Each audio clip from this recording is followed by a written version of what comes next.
welcome back, and now we're going to focus on neck injuries. This is a very vulnerable, at-risk area, but you need full rotation and a nice open neck to fight off a defender in basketball, to face a 95-mile-an-hour fastball in baseball, or to roll out of a compromising position in a wrestling match. So I'm going to give you some tools to open up the neck and increase the rotation, flexion, and extension. Okay? So let's go onto your backs. This one, for a lot of you, especially in the beginning, you might want to double up your mat. You might need a little bit more cushion, or you can fold up a blanket so you just have a little bit more cushion. Doing it maybe at home on a rug with your mat will help as well. But you're going to come onto your back. I'm going to explain this one first, because if I go back, it's going to be hard to talk. So your hands are going to be down by your side, palms flat. You want to snuggle your shoulder blades under as much as you can. When you do that, the shoulder blades when they come under, they cause the spine to come up a little bit, creating this little canal, and it protects the spine from grinding into the floor. So you don't want to be here going into the pose. You really want to scoot those shoulders under. And again, palms are going to be flat to the floor. First, I'm going to show you the level 1. We're going to always look straight up to the sky when we're in this pose because we're focusing on flexion extension. We're not focusing on rotation, and you could tweak your neck if you look from side to side at your yoga partner's position. Check your ego at the door. Who cares what they're doing? Look straight up to the sky. Hands are down, palms are flat. You're going to press into your arms, lift your legs up and over your head, and you're going to place your hands on your back. So this is level 1.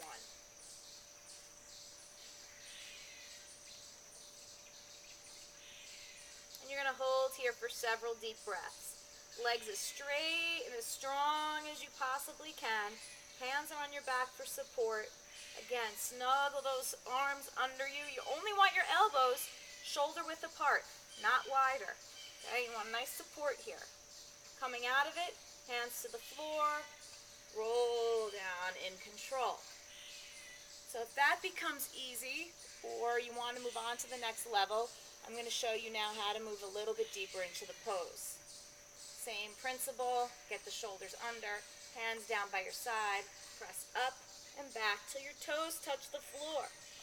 Once you're here, interlace your fingers, get your shoulders under a little bit further, and hold.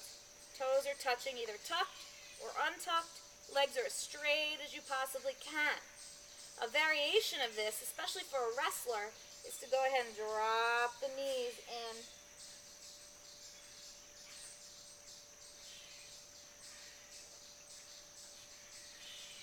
To come out, hands down, palms flat, and roll out in control. Bring your knees into your chest, and just stay a little stable for a little until your back rebounds. Bring yourself up to seated, and we're going to go into the next one, which is a headstand. Now, I don't want everybody to freak out, and I also don't want you to run for the wall and use the wall as a support. I'm going to give you a lot of steps to learning headstand. Okay, I don't want you to throw yourself up against the wall when your neck and your shoulders are not ready to support your body. It's false. It can increase your likelihood of getting hurt. Why is it important to do headstand? Because it builds strong bones, having that resistance in your neck. Gives you a different perspective, a lot of flush of blood and oxygen to the brain, and it's not as hard as you think it is. So I'm going to give you, like I said, a lot of different variations here. So you don't have to be scared. Probably you're going to want to fold your mat and get more cushion for the top of your head. Now you're going to go on the top of your head. Not here, not here. Top of the head. You wouldn't believe how many people don't know what the top of their head is. Find the top of your head, okay? Make sure you stimulate a little bit so that once you bring it down, you know you're on the top of the head, okay? You're going to bring the top of the head to the floor and your hands where you can see them, okay? Essentially, your head and your two hands are making a perfect triangle, not a straight line, okay? It is not favorable to balance in a straight line. I never bought a three-legged stool that has 3 legs in one straight line. That's silly. I want your legs, your head and your two hands in a triangle, okay? And again, here we go again with the 90-degree angles, but this is the strongest angle for support. Otherwise, houses wouldn't be built in 90-degree angles. They would be built 45s or other angles, right? Everything's built, all strong structures are 90 degrees. So you're going to look at your wrists, they're going to be 90, your elbow's going to be 90. Head to the floor, 2 hands down. Notice, 90-degree angle, 90-degree angle. Your elbows are in line with your shoulders. They're not flopping out. You could be assured of this by pressing your whole hand into the floor, meaning the base of your pointer and your thumb as well.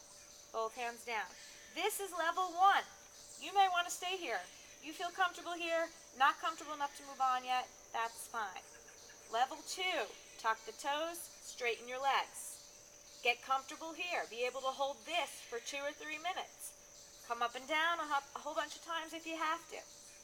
Level 3 is knee on elbow. Of course, you could do the other one, or you can switch. Okay?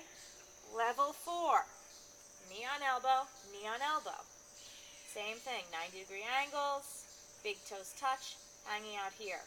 Your next step is not a headstand. It's bringing your feet towards your butt, lifting your knees off your elbows about an inch or 2 and holding it there. Okay?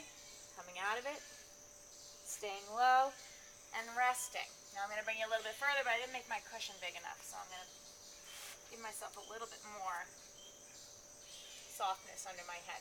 Okay? I'm going to bring you to the next level, which is still not a headstand. Okay? Just in case I make a fool of myself and flop over, I'm going to move that. Okay, so top of your head to the floor. Again, level 1. Flat, elbows in. Level 2. Level 3. Level 4. Level 5. Level 6, your legs are parallel to the floor and you're holding it here. Not until you can hold this comfortably, have a conversation, sing a song, do you have the right or are you ready to go up into your headstand. Okay, and we do headstands for 1 to 10 minutes, building strength in your neck, shoulders, and then coming out again the way you came in for now, and stay low. Don't whip your head up really quick, you will get dizzy. Okay, that's headstand, so there's no reason to be afraid. There's a lot of steps before you can become comfortable enough to go straight up to the sky. Okay, so the next thing we're going to do is called rabbit pose. You're going to come onto your hands and knees. Knees are going to be about hips width apart. You're going to bring the top of your head to the floor. Again, I'm going to explain this one first. You're going to reach around and grab your feet, and you're going to scoot your head closer and closer and closer and closer to your knees. Or scoot your knees closer and closer and closer to your head. Okay, and then what you're going to do is bring your butt up to the sky and roll towards the back of your head, opening up the neck. Okay, so you're going to come down, get your knees closer to your head, and lift.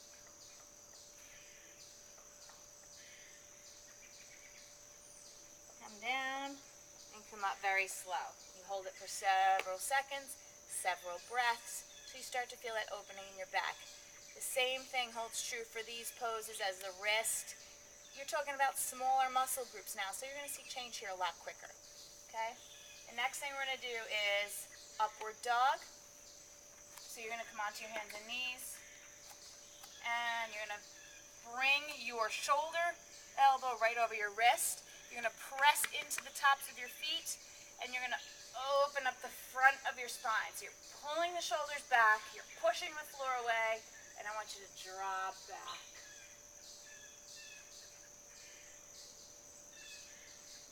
And that's it. And you can come into a nice child's pose after that. Always nice to do a little forward bend after back bending. Okay, if that wasn't enough, one more. Again, it's going to get the whole anterior spine going. You might even get some hip flexors, lots of quads at the same time. Onto your belly. You're going to reach around, grab your ankles or the tops of your feet.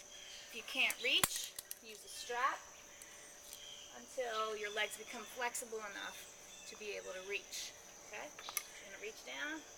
You're going to press the legs back and up at the same time, and it's going to lift your chest and belly up as much as you can. I like to flex my feet to keep a lot more power in the legs. Press back, lift up. Once you get here, squeeze your shoulder blades together behind you and lift the neck.